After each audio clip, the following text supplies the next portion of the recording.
shooter identified. Penang girl claims trial to drug charge. Hi, I'm Suhaila Saifuddin and this is Kappa News.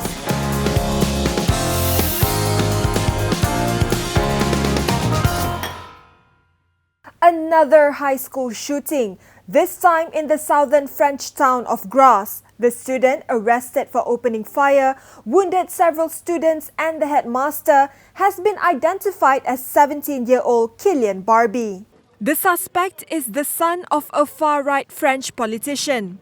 He stormed the Alexis de Tocqueville school in Grasse armed with 2 revolvers, a hunting rifle and a backpack containing fake grenades and opened fire. According to Education Minister Najat Valu Belkacem, the headmaster and 3 students were injured in the shooting, while several others were taken to a hospital for treatment of minor injuries and counselling. Headmaster Hervé Pizinat has been hailed as a hero for intervening as the suspect pulled out his guns. Barbie is said to be obsessed with American high school shootings and had complained of bullying, according to Daily Mail.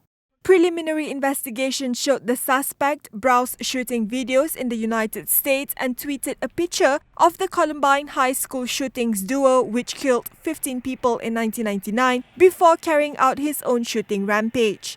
UK-based media portal The Sun published 2 chilling pictures allegedly from the teen's Facebook showing a masked gunman and skeletal gunman. Investigators has ruled out terrorism in the incident. The 19-year-old teenager who allegedly drove against traffic and caused an accident resulting in the death of 1 motorist has claimed trial to drug abuse and had her driving license suspended. Ng Pei Ven pleaded not guilty at the magistrate's court on Friday to the charge of taking amphetamines. The part-time model tested positive for the drug at the Central Seberang Perai District Police Headquarters Narcotics Department on Tuesday. The offence under the Dangerous Drugs Act carries a fine of not more than 5,000 ringgit or a jail term of not more than 2 years if convicted. Magistrate Jamilah Abdul Manap granted her 5,000 ringgit bail with 2 sureties and set May 12 for mention. Ng is also under investigation under the Road Transport Act 1987 for reckless driving. Meanwhile, Transport Minister Datuk Sri Liao Tiong Lai says actions must be taken against drivers who have endangered others on the road.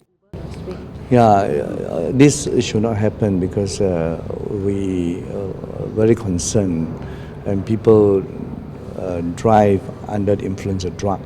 That's why action must be taken seriously against those who are on drug and drive, on alcohol and drive. So I think we want a safer road environment. So now we have put in all the measures possible to have a safety road campaign, also to educate the public that they have to take responsibility. We would like to empower the public that all of them have a duty to ensure road safety. In the Tuesday morning incident, Ng allegedly drove a Proton Gen 2 car against traffic on the North-South Expressway near Pematang Power and collided with 4 other vehicles before coming to a halt. Muhammad Fandi Rosli was killed when Ng's vehicle hit his car head-on. 2 friends have been charged in the Petaling Jaya Sessions Court with 23 counts of prostitution-related offences involving 5 women in the Klang Valley since last year. Medical graduate Khairul Azwar Yusof was charged with 4 counts of living on the earnings of the prostitution and immoral activities, while oil and gas graduate Mohyuddin Ahmad Fajaruddin faces 5 charges. On the offence of acting as an intermediary to prostitution, Khairul Azwar faces 7 charges, while Mohyuddin faces 2 charges. They were also jointly charged with 3 counts of abetting one another with living on the earnings of the immoral activities of the 5 women. The duo claimed trial and the court fixed April 18 for mention. On March 8, the duo had pleaded not guilty before Kuala Lumpur Sessions Court to 54 counts of committing the same offences involving 14 women. Khairul Azwar was also charged with raping a 14-year-old girl. Judge Kuna Sundari did not grant bail and later fixed April 6 for mention. It is learned that the duo had offered the women's services via WeChat. A senior journalist from a Chinese daily is suing Penang Chief Minister Lim Guan Eng for defamation. In a statement of claim, Ong Beng Siang said a Facebook post made by Guan Eng on January 22nd had implied that Ong is unethical, immoral, dishonest and unprincipled. Hari ini saya mendakwa saman fitnah kepada Ketua Menteri Penang. Cuma 3 tujuan saja. Tujuan pertama, saya nak membersihkan nama saya. Tujuan kedua, saya nak mempertahankan maruah saya.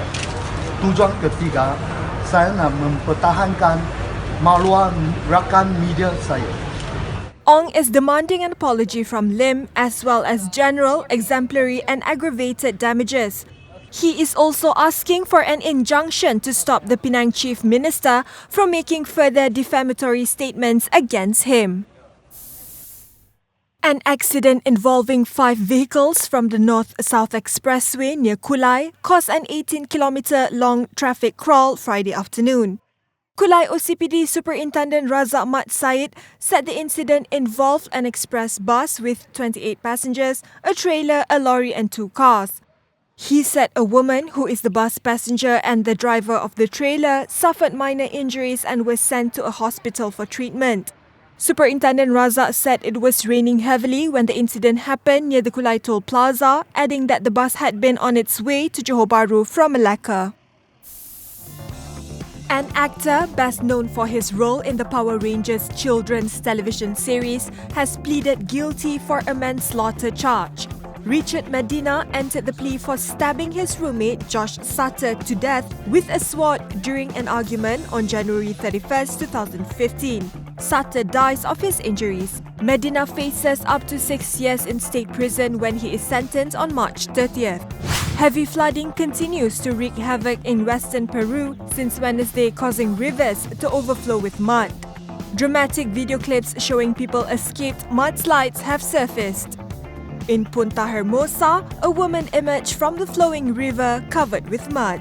And in Koseka, a man escaped in time after his truck got knocked over by another truck carried away by the raging river. The flooding has left 62 dead and left about 550,000 people displaced across 24 regions in the country. Although the fate of the screening of Beauty and the Beast in Malaysia may hang in a limbo, the Disney latest live-action remake is expected to break records and climb the box office top spot this weekend. The controversy surrounding the movie arose when a scene in it was ordered to be cut out by the Malaysian Censorship Board. Disney co-Malaysia Sendirian Berhad said the release date would be postponed pending an internal review. The movie is expected to gain $200 million or almost 900 million ringgit in its global debut. And there you have it. Have a wonderful weekend.